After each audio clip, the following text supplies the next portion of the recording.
Hi, I'm Dwight McPherson, and I'm here with Chris Sempner, and together we are the Raven Lunatics.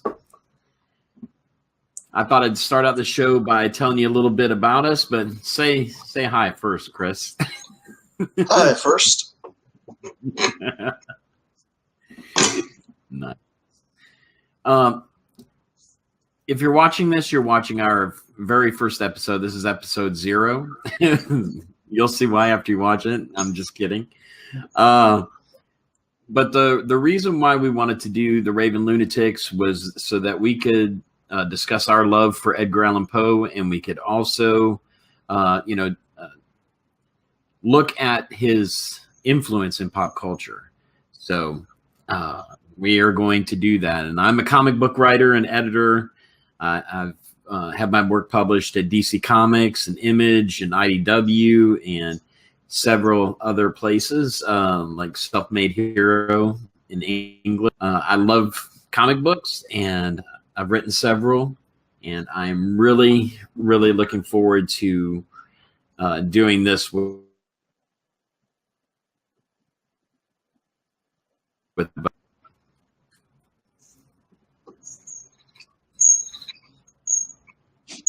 Well, I'm Chris Sempner. I'm the curator of the Edgar Allan Poe Museum in Richmond, Virginia. And I'm interested in Poe's influence on pop culture, especially the cinema, going back to the silent days up until today's psychological terror.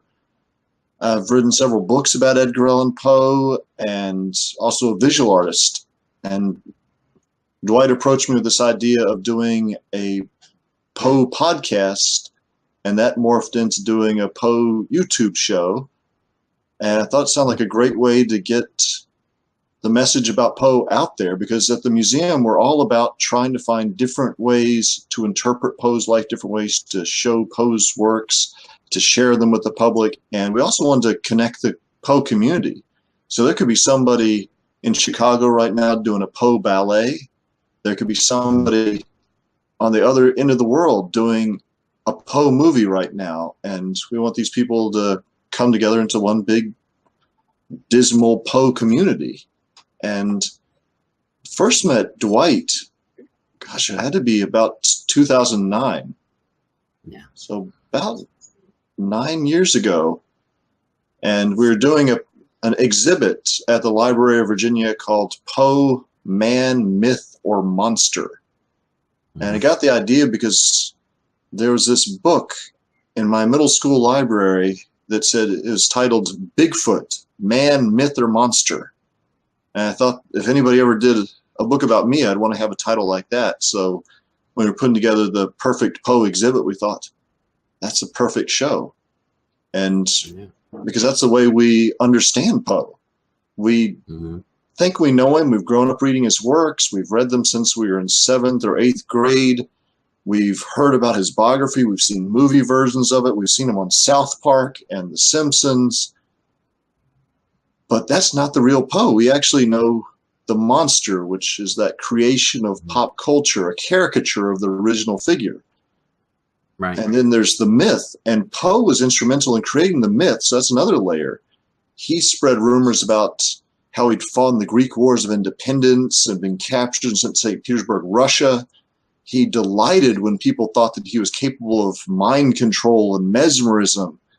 When he was in West Point, he used to spread the rumor that he was Benedict Arnold's grandson, knowing that people would hate him because Benedict Arnold had tried to hand over West Point to the British. And then beyond that, beyond the monster and the myth, is the man, the actual historic figure.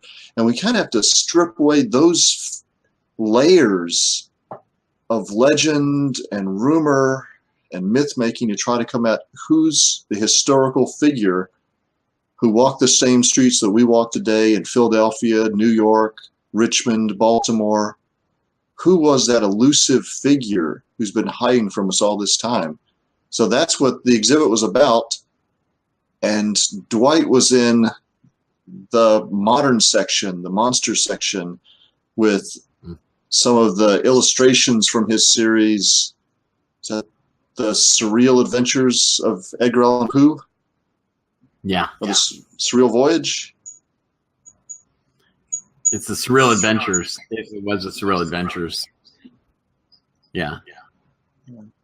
And then you came to Richmond to pick up your drawings. You came to the Poe Museum, and the rest is history. Yeah. And another reason why I really wanted to do this show is because I think it's really cool that, that I come from a background of writing comic books, and Chris is a scholar, actually. So a ton of independent research, as every writer does. And yet still, when I come to something that I don't know, I send a text to Chris, or I can ask Chris, and I know that Chris, for instance, I was looking into for our webcomic Terra Somnium, and it was when Poe was living in Philadelphia, so I could contact Chris and say, walk me through, what was it like inside the house? As soon as I walked inside the front door, what would it look like? And he walked me right through the house of what it looked like and everything. So that was a big help. And that adds to historical accuracy. And of course, like, the average person wouldn't catch that. But I think that the good writers go the extra mile to try to keep it as historically accurate as possible. What do you think, Chris? Yeah, even if you can't see the titles on every single book on a bookcase, the illustrator knows what those titles are. So they know what's on the other side of the wall. They know what's on the other side of the door. So it helps. It adds another layer of realism to it if they know what's back there. They know the backstory. So the average viewer might not see it, but somebody who's really looking might see that extra level of detail. The average person might subliminally sense it without even knowing it's there. Have those details. And it's also helpful not to get it really wrong, like if you're going to put, pink polka dots on the walls or linoleum tiles on the floor or something, because that would be completely wrong. You'd just fall flat on your face. But then if you get it right, you really get it right, then the people who really know what they're looking for, they'll appreciate. The people who don't know what they're looking for, they'll just get a feeling of authenticity without really understanding why. Right. That's just my take on it, though. Well, and one thing I've always said about comic books is that they are a marriage of literature and art. That is where they intersect, is in the comics medium. And that's why I've always gone the extra mile. I want my books to not only be an enjoyable experience to read, but I want teachers to be able to use them in their classrooms. So that's really awesome to me when I get contacted by school teachers or by college professors to say, wow, we're really enjoying your work. And what am I doing with the Imaginary Voyages of Edgar Allan Poe? I'm giving him Poe. I'm giving him more Poes. So, where for me, it was watching Roger Corman's films, back in the 70s, a while ago.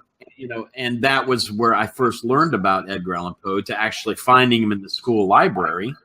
I'm thankful I was able to find him in the school library, but I don't know if I would have known about him, being the son of a preacher, had I not seen those monster movies, and then later on gone to the library. So I just think it'll be interesting from my background, being a comics writer, and I'm an Army veteran, disabled Army veteran.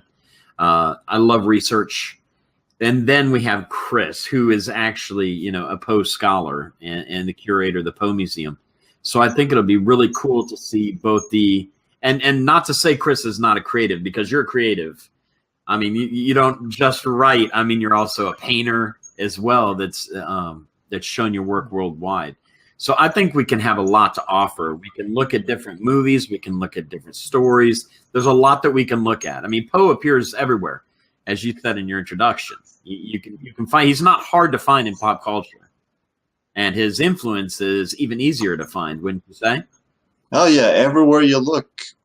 Every time you go to a bookstore and you see racks of mystery stories, Poe invented the detective story, the science fiction section. Poe was a pioneer of science fiction. He was the first one to write about a cyborg. He was the first one to write about a mummy that was revived using electricity. He wrote about trips to the moon. He wrote about the distant future. And then he revolutionized the horror genre. He developed a new psychological terror tale. So he's really affected everything we see in cinema, in comics, in literature.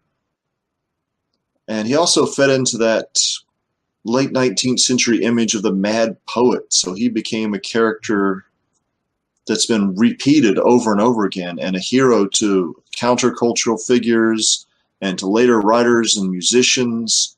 They saw him as a forerunner. Kafka considered him like a brother, and Baudelaire thought they even shared some of the same dreams that Baudelaire, this 19th century French poet, would say he'd start writing a poem and realize, oh, this Edgar Allan Poe has already written it 10 years earlier. That's awesome. Yeah, absolutely. So I think that we can learn a lot, and hopefully we can educate, and we can definitely spark interest as well. I know that anytime that I've had a chance to actually speak to a classroom, and I'm sure you've spoken to many classrooms as well. How awesome is that to be able to talk to these kids that maybe they've never heard of Poe before? And Poe he's kind of like a gateway writer, kind of like a gateway drug that gets kids hooked on the heavier drugs. Poe's one of these writers who they really enjoy reading. They get stuck reading all these authors who they completely forget as soon as they're finished. It's like pulling teeth to get them to read Poe. And then finally they get to read Poe, and Poe's writing stories about ripping out people's teeth and chopping people in little pieces and burying them on the floorboards. And the kids love that stuff. And then that hopefully can get them interested in reading and writing. And I'm always interested when they can get inspired to read and become lifelong readers, but I especially love it when they start writing and imagining and they get inspired. Whether they become cosmologists or comic writers or entomologists, as long as they're inspired. Yeah, absolutely. And, as a writer, I mean, that's part of my thing, is to inspire. So that's why I'm so thrilled when my books are used in the classroom. Yeah. So, because awesome. Creatives are really what moves us forward, because the artist, whether that be a literary artist or a filmmaker or a dancer, they're the ones that show us not just what is. They don't just show us what everybody else sees, but they show us the possibilities of what could be. They move us forward to imagine new technologies or new worlds or new ways of seeing the world. They change the way the world looks around us. Like the people who started NASA said they grew up reading Jules Verne about a trip to the moon. But imagine the power that artists have to really shape the way we appreciate the world. Like Thomas Moran helped us appreciate the national parks, but actually formed the national parks thanks to his paintings, showing us the beauty of the natural world out west. Or could be something simpler, like Alfred Hitchcock made generations of people afraid to take a shower. Yeah. Or Andrew Wyeth showed us the poetry of an old dilapidated barn or farmhouse. May start to appreciate the countryside of Maine or Pennsylvania. So artists really have a great power, and that's something that Poe does. He has that power to tap into something elemental in us, to remind us that, not everybody thinks that there's a good inner light within us, that Poe showed us that maybe there's something dark inside of us. Maybe there's something that's causing us to do things we know we shouldn't do merely for the sake of doing them, doing the wrong thing for the wrong thing's sake. Right. That's why kids understand Poe, I think. Then they read the biography about how he didn't get along with his foster father, how he wasn't appreciated, how other kids looked down upon him for his background. And that's something that students really start to appreciate, and they understand him.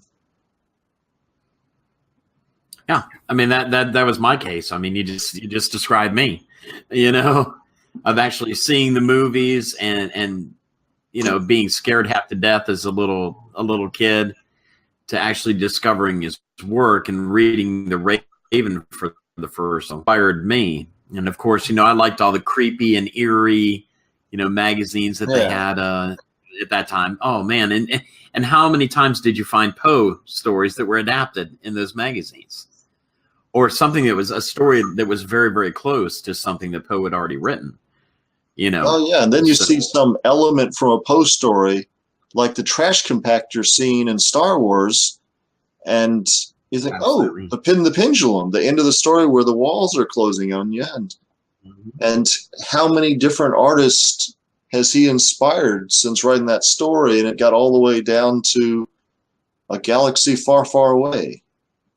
Yeah. So you never know where Poe's influence will pop up. Absolutely. And what's your first recollection of Poe, or your first interaction with him? My first recollection of Poe would be, actually watching Roger Corman's films, of sitting there with my dad late at night. And as far as adaptations go, they're not very close. He definitely took a lot of liberty, but I think it says a lot about Roger Corman as a filmmaker, that he wanted to actually do films that were based on Poe. So that's my first time that I ever saw the name on the screen, and I believe it was Fall of the House of Usher, and it said, based on the works of Edgar Allan Poe, and right there, I don't know, there's just something about his name, don't you think, that kind of Poe. I mean, it's you don't forget it. You're like, who was that guy again? It was Edgar Allan somebody. No, you remember it was Poe. Yeah, and think of all the talent he brought together there. Richard Matheson writing the screenplays, and then the actors he got, like Vincent Price, Boris Karloff, Peter Lorre. Even got Jack Nicholson there in The Raven. So absolutely, this great talent coming together to make these movies, even if they deviated from Poe's original stories. Yeah, they really opened. It was true to the spirit. It was true to the spirit. Yeah. I think that he was true to the spirit of the story, in most cases. But that's how about yours? What's your first recollection of Poe? It had to be about 5th grade, and reading Poe's comedies. Our librarian exposed us to the comedies, so Never Bet the Devil Your Head and Hop Frog. And I thought Poe was a really funny writer. Never Bet the Devil Your Head's a funny, folksy kind of story, something like Mark Twain would have written if you're just a little bit darker, about a guy called Toby Dammit. So we even got to hear profanity, and 5th graders love that. And then at the end, he gets his head chopped off, and that's great. And those comedies really stuck with me, and I enjoyed that. So by the time I was ready to try the harder stuff, the horror stories, the Cask of Amontillado, you start to see the comedy in it. You start to notice the little inside jokes where, the murderer is taking Fortunato down to the wine cellars, and Fortunato starts coughing, and the murderer says, "Oh no, we can't take you down there. Your health, people will miss you." And Fortunato says, "Oh, I will not die of a cough." And he says, "You're very right. You will not die of a cough." Yeah. You start to catch up on those things, and not all of his stories have that kind of humor, though. The Telltale Heart's not a very funny story, but you start to look for the humor where you can find it in Angel of the Odd. And I always had that interest in Poe, and over the years I got interested in visual art. And at one point, it was years later, I decided I should make visual art, but how do you know what kind of art you make? You should probably make good art rather than bad art. So then you have to decide, well, what's good art? How do you determine what's good art? So I tried to think back to any artworks that really impressed me over the years, anything that really stuck with me. And I think what really fit the bill was the Telltale Heart. That's when all those years, must have been 15 years later, had really stuck with me vividly. Even though, I remember little snippets of Wordsworth and Thoreau, but the Telltale Heart stuck with me. And I thought the main scene that was the most important thing that held the whole thing together was when the old man was alone in bed at night, and he heard that noise from across the room. And he sat up in bed, sitting perfectly still for a whole hour, just imagining what's out there in the darkness that he couldn't see, for the shutters were drawn. So it was all darkness. And the murderer's describing how he hears this moan of mortal terror coming from across the room. Because although that old man cannot see my face within the room, he can sense death's long shadow stalking him from across the room. So it's a whole scene of tension, almost like a rubber band being pulled out until it's about to snap. And you're just waiting for that rubber band to snap, the more tension you get. And that's a perfect scene there. I mean, sure, afterwards the tension does break. The murderer runs the room with a loud shriek and smothers him in everyone's bedding. But that beating of the heart before that gets faster and faster and louder. There's people who've played a metronome while they've read that story. And they've told me that their audiences have actually imagined that the metronome was getting faster and louder as the heartbeat increased. So you imagine that's Poe weaving his spell around you, really getting you wrapped up in the story. But it's a whole scene of really nothing happening. It's a scene of suggestion, of implication. There's a filmmaker, Dreyer, the one who did Vampire and The Passion of Joan of Arc. He was asked what he was trying to accomplish with Vampire. And he said, imagine you're in a room. Now imagine I tell you there's a corpse right outside that door. How did that just change the room? You're still in the same room, but it's taken on a new atmosphere. Poe's one of those artists who's able to change the atmosphere of the room around you. Absolutely. Just like Hitchcock was able to change the way a shower felt, or Vincent van Gogh was able to change the way a wheat field feels in the sunlight. And I thought, well, that's good art. Art has that power to change the world. You can read it and it changes the world you're sitting in, changes the room all around you.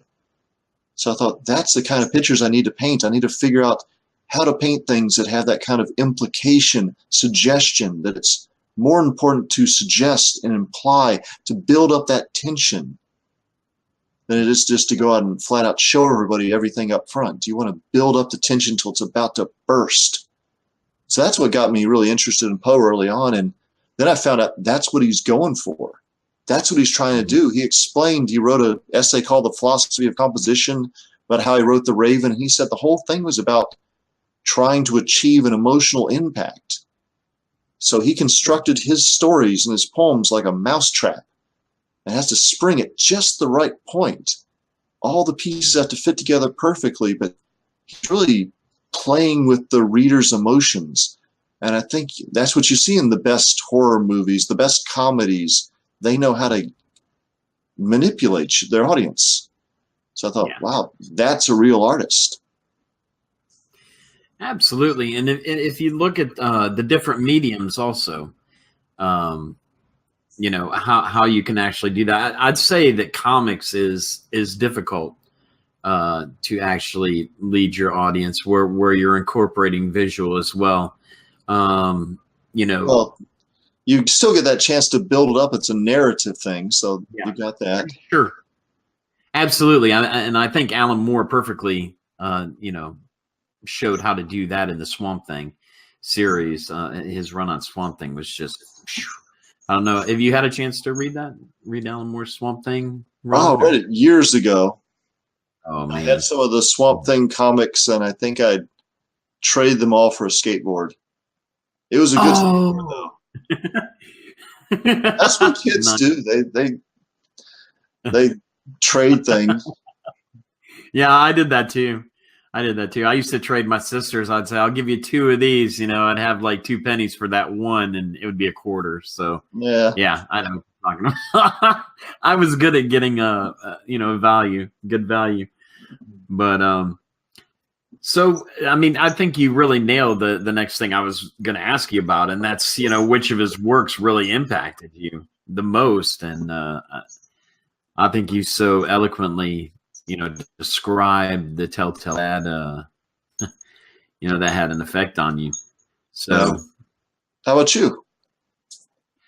For me, I would really say I would say the same story. To be honest with you, the Telltale Heart, and much like you said, to me, with an overactive imagination, what always the scene you described, and isn't that funny that we can both relate to that and say that's exactly right. It's the not knowing, it's the looking into the darkness and not knowing what's there, and that's what I love is not showing everything. It seems to be the trend to show everything. Yeah. Everything. I don't know if you've seen The Ritual, the new movie on Netflix. You No. really need to see it. It's amazing. But you do not see the monster until okay. I don't want to spoil it for you, but I love the tension that's built. Yeah.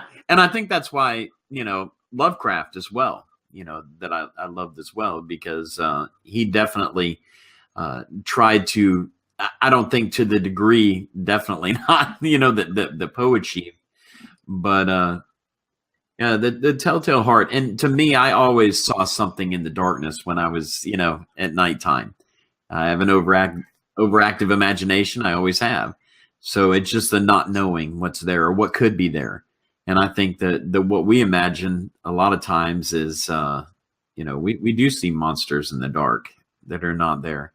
And for this man to actually, there is somebody there, and he's about to meet his death. So I don't know. I don't know if that actually gave me some peace as a child, or, if it maybe confirmed that there was something there.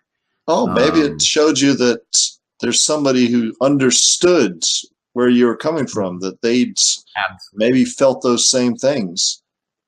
And Absolutely. I think that one really great thing about Poe was when he moved away from the supernatural horror, because he started to realize that, the witches, the ghosts, the vampires of Gothic fiction weren't nearly as dangerous, weren't nearly as terrifying as what's within us, even if we can't control it. And that's where the black cat comes into. That was such a great story. He begins, the narrator is a very kind and gentle, loving man who adores his wife and his pet cat and his monkey. And by the end of the story, he started to feel dark urges to do the wrong thing for the wrong thing's sake, and he plucks out his cat's eye.